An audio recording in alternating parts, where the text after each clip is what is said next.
Hey YouTube, Matthew Decker, Leverage Wealth Management. Hope that you're doing well. I run cash value life insurance reviews here on YouTube, and I'm excited today to roll out a new series on Index Universal Life Insurance for Dummies. It's an 8-part series where every video is 7 minutes or less, specifically targeting a topic around Index Universal Life Insurance, and I hope that you enjoy. So in my mind, this is probably the coolest reason to consider purchasing cash value life insurance for supplemental retirement income. Aside from the fact that it's tax-free, this is the one thing that's probably not as intuitive to most people because it requires a different type of thinking. And so the reason that you should purchase or consider purchasing cash value life insurance is because of the sequence of return risk. Now, what the heck is sequence of return risk? Well, let me try to make it simple for you. Sequence of returns, very simply, is the order in which you get your stock market linked returns. The order in which you get your returns. Another way to say it would be, we know that 2 or 3 years out of 10 or something close to that, the stock market's going to be negative. 20 to 30% of the time, the stock market's going to be negative.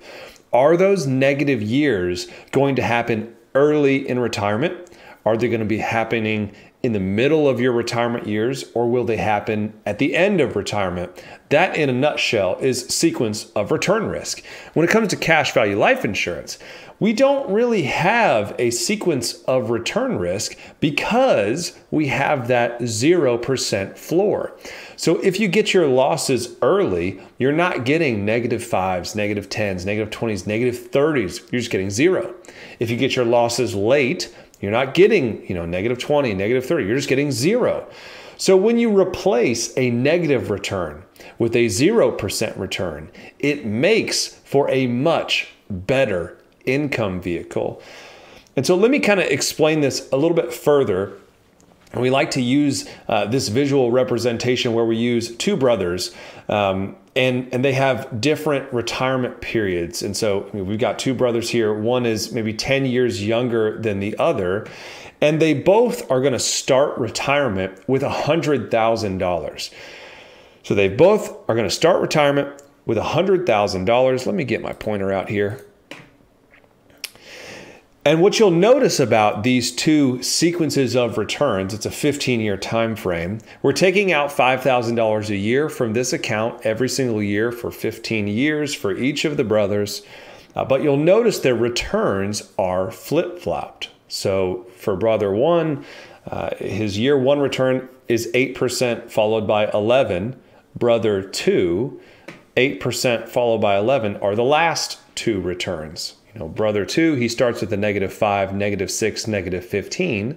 Those negative years show up at the end for the first brother. So it's the exact same average return. This is important. It's the exact same average return. Both brothers are averaging 4% if you were to just add up the returns and divide them by 15. You're averaging 4%. But average return is much different than internal rate of return, or this is the mean. 4% is the mean of these numbers, just the average.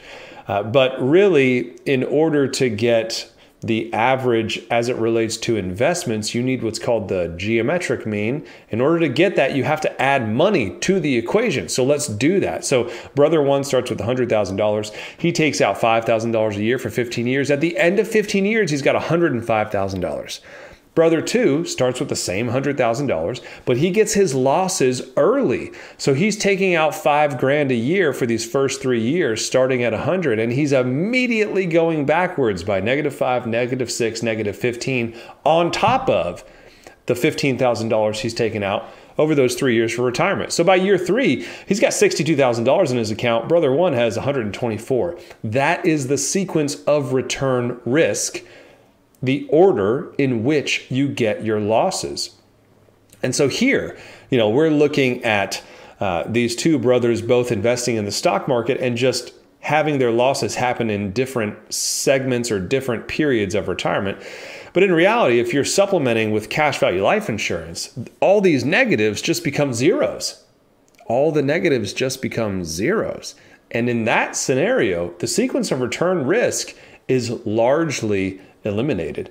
And because of that, it's a better income vehicle, and it is a major reason why you should consider purchasing cash value life insurance in order to supplement your tax-free retirement income.